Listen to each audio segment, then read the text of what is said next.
வணக்கம். நெல்லிக்காய் சாதம் எப்படி பண்ணுறதுன்னு பார்க்கலாம்.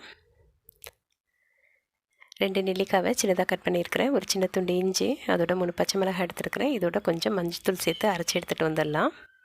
2 பேருக்கான சாதம் செய்கிறதுக்கான அளவு இது. கடாயில் சின்ன ஸ்பூனில் 2 ஸ்பூன் நல்லெண்ணெய் விட்டுருக்கேன். எண்ணெய் காஞ்சோன்னே கடுகு, உளுத்தம்பருப்பு, வேர்க்கடலை போட்டுக்கிறேன். உங்களுக்கு விருப்பமான பருப்புகளை போட்டுக்கோங்க. குழந்தைங்களுக்கு பண்ணும்போது இன்னும் அதிகமாகவே பருப்பு போட்டுக்கிட்டால் கொஞ்சம் இஷ்டமாக சாப்பிடுவாங்க. இது கடுகு நல்லா பொரியட்டும். கடலையில் நல்லா செவக்க வறுபட்டதுக்கப்புறம் இதோட கொஞ்சம் கருவேப்பிலையும் பெருங்காயமும் சேர்த்துக்கிறேன்.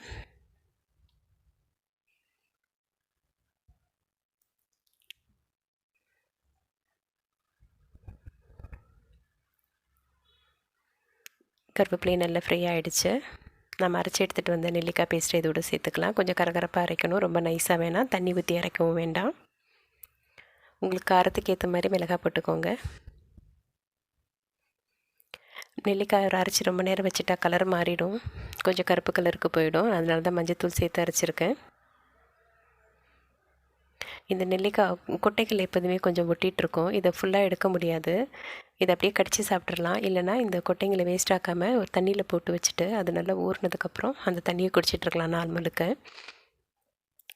இது 4 முழுக்க அந்த தண்ணியை குடிக்கும்போது உடம்புக்கு சீராக விட்டமின் சி கிடைக்கும். அன்றைக்கி முழுக்க நம்ம சாப்பிட்ற சாப்பாட்டில் இருக்க அயன் உடம்பு நல்லா அப்சர்வ் பண்ணிக்கும்.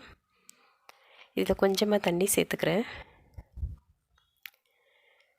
இந்த மாதிரி கொஞ்சம் வெட்டாக இருக்கும்போது சாதம் நம்ம போடும்போது சாதத்தில் இந்த மசாலாலாம் ஈஸியாக பிடிக்கும். ரொம்ப ட்ரையாக இருக்கிறத விட லைட்டாக வெட்டாக இருக்கும்போது மசாலாலாம் நல்லா கலந்து வரும். இதுக்கு தேவையான அளவு உப்பை போட்டுக்கலாம். போட்டுட்டு இதை நல்லா மிக்ஸ் பண்ணி விட்டுட்டு இதில் சாதத்தை கலந்து எடுத்துட வேண்டியது தான். இது இன்னும் கொஞ்சம் வதங்கட்டும். சாதத்தை சேர்த்து மிக்ஸ் பண்ணிடலாம்.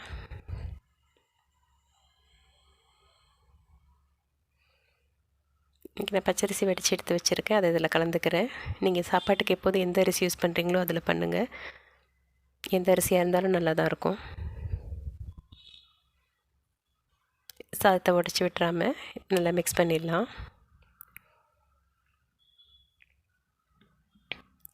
இது எல்லாம் நல்லா ரெடியானதுக்கப்புறம் மிக்ஸ் பண்ணுறதை விட ஒரு 90% மசாலா ரெடியானதுக்கப்புறம் இதை போட்டு மிக்ஸ் பண்ணிவிட்டு சாதமும் மிக்ஸ் பண்ணதுக்கப்புறம் சாதத்தை ஒரு 30 செகண்ட்ஸ்லேருந்து 1 மினிட் அடுப்பில் வச்சுட்டு எடுத்தால் அதில் இருக்கிற உப்பு காரம் எல்லாம் சாதத்தில் சீக்கிரமாக போயிடும்.